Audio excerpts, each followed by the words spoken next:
હું છું પ્રેમિલા કિચનમાં તમારું સ્વાગત છે। તો સુરતના પ્રખ્યાત વાટીદાર ખમણની આપણે રેસીપી લઈને આવી ગયા છીએ। એકદમ પોચા અને રૂ જેવા અને એકદમ જાળીદાર બને છે। તો ચલો જોઈએ કઈ રીતે બને છે। તો સૌથી પહેલાં આપણે એક કામ કરવાનું છે કે ચણાની દાળ છે તે રાત્રે જ પલાળીને રાખી દેવાની છે અને સવારમાં તમે જોઈ શકો છો એટલી મસ્ત પલ્લીને ફૂલી જાય છે ને કે એકદમ પોચી પડી જાય છે। તો દાળ સરસ પલળી ગઈ છે અને ચણાની જ દાળ લેવાની છે, બીજી કોઈ પણ દાળ આપણે આમાં યુઝ નથી કરવાની।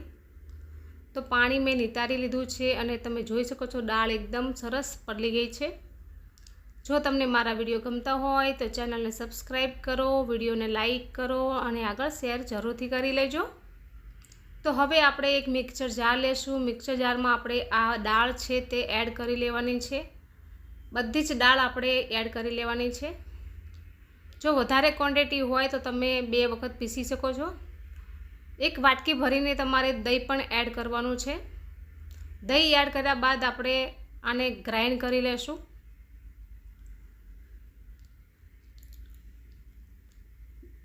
થોડીવાર ગ્રાઇન્ડ કરીને આપણે આ રીતે જોઈશું તો દાળ છે આજુબાજુમાં આખી ચોંટી જાય છે, તો એ નીચે નથી જતી હોતી અને પીસાતી નથી। તો આપણે થોડીવાર ગ્રાઇન્ડ કરીને આપણે આ રીતે ચેક કરી અને બધી જ દાળ છે તેને નીચે લઈ લેવાની છે આ રીતે। અને થોડું પાણી હવે આપણે એડ કરશું।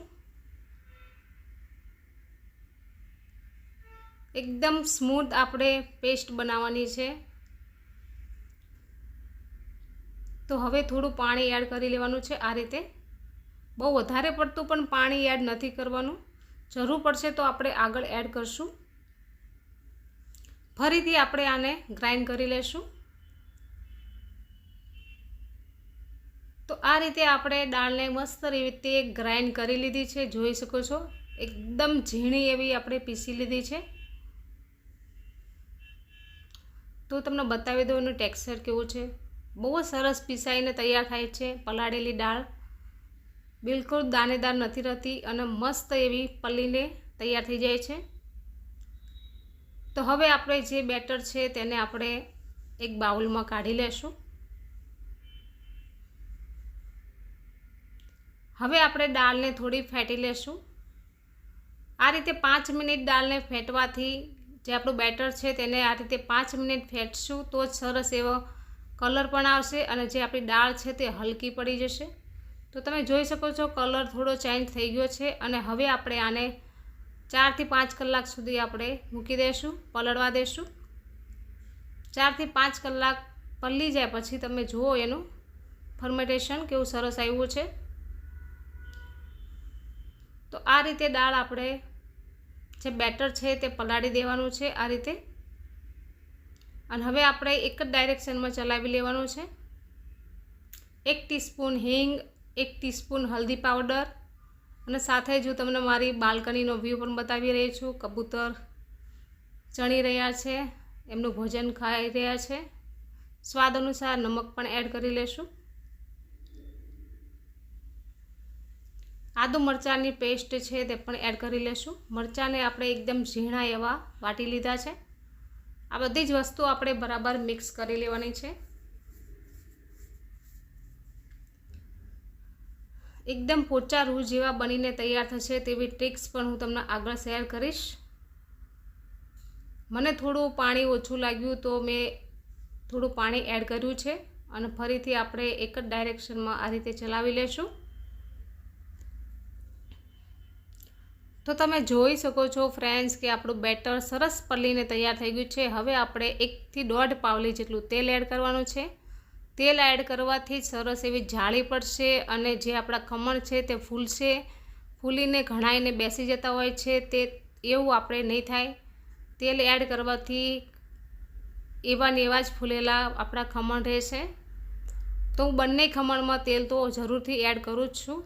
તો હવે આપણે ત્યાં સુધી પાણી ગરમ કરવા મૂકી દઈશું, સ્ટીમર તૈયાર કરી લેશું। અહીંયા મેં થોડી ગામડાની સ્ટાઇલ અપનાવી છે। તો પાણી ગરમ થાય તો પહેલાંમાં ત્યાં સુધી આપણે થાળીને ગ્રીસ કરી લેશું। હજી આપણે સોડા પણ એડ કરવાનો બાકી છે।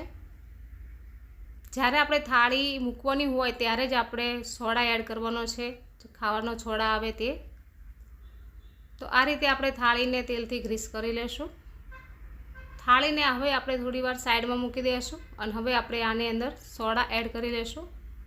તો અહીંયા મેં ટાટાના સોડા લીધા છે, તો આ વધારે છે તો આપણે થોડા ઓછા લઈશું. હવે એક્ટિવેટ કરવા માટે આપણે લીંબુ જરૂરથી એડ કરવાનું છે, તો જ એકદમ પોચા બનશે અને જાળીદાર બનશે.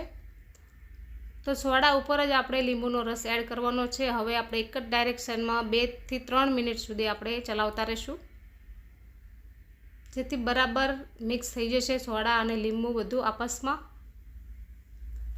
તમે જોઈ શકો છો એકદમ સરસ રીતે મિક્સ થઈ ગયું છે. હવે આપણે જે બેટર છે તે થાળીમાં એડ કરી લેશું.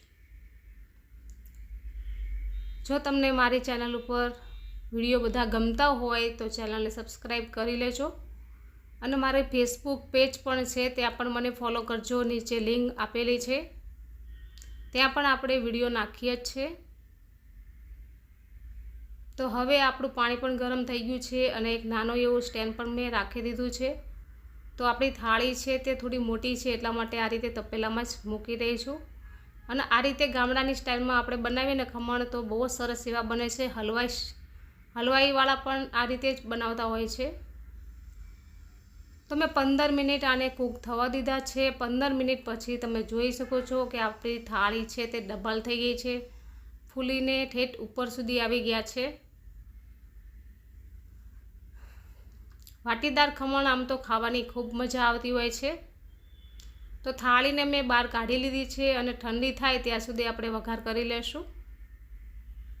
તો આ રીતે તેલ ગરમ કરીને આપણે રાઈ ઉમેરવાની છે અને લીલા મરચાં સુધારેલા આપણે ઉમેરવાના છે રિંગ કટિંગ કરીને, અને મીઠા લીમડાના પાન પણ તમે ઉમેરી શકો છો.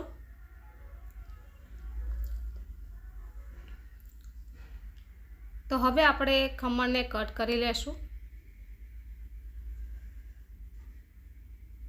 તો હજી તો થાળી ગરમ છે, પણ થોડી ઉતાવળ હતી એટલા માટે મેં ગરમ થોડા કટ કરી લીધા છે. પણ એકદમ રૂમ ટેમ્પરેચર ઉપર આવવા દેજો, પછી તમે કટ કરજો. નહીંતર છે ને જે આપણા ટુકડા છે એ તૂટી જાય છે. પણ મારે થોડી ઉતાવળ હતી એટલે મેં થોડા ગરમ ટુકડા કરી લીધા હતા. એકદમ પોચા અને સરસ એવા બને છે.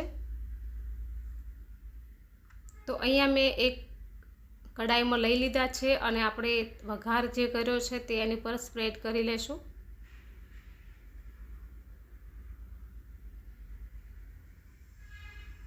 તો વઘારની અંદર પણ મેં થોડું લીંબુ અને ખાંડનું પાણી પણ એડ કર્યું છે. એનો ફ્લેવર બહુ જ સરસ એવો આવતો હોય છે. તમને ના ફાવે તો તમે સ્કીપ પણ કરી શકો છો, એકલો વઘાર પણ એડ કરી શકો છો. હવે આપણે બરાબર મિક્સ કરી લેશું.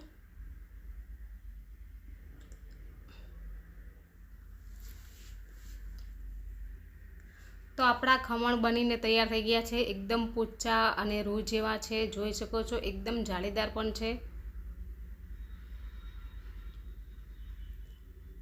લો, તમારે પણ ખાવા છે તો મોકલાવી આપું.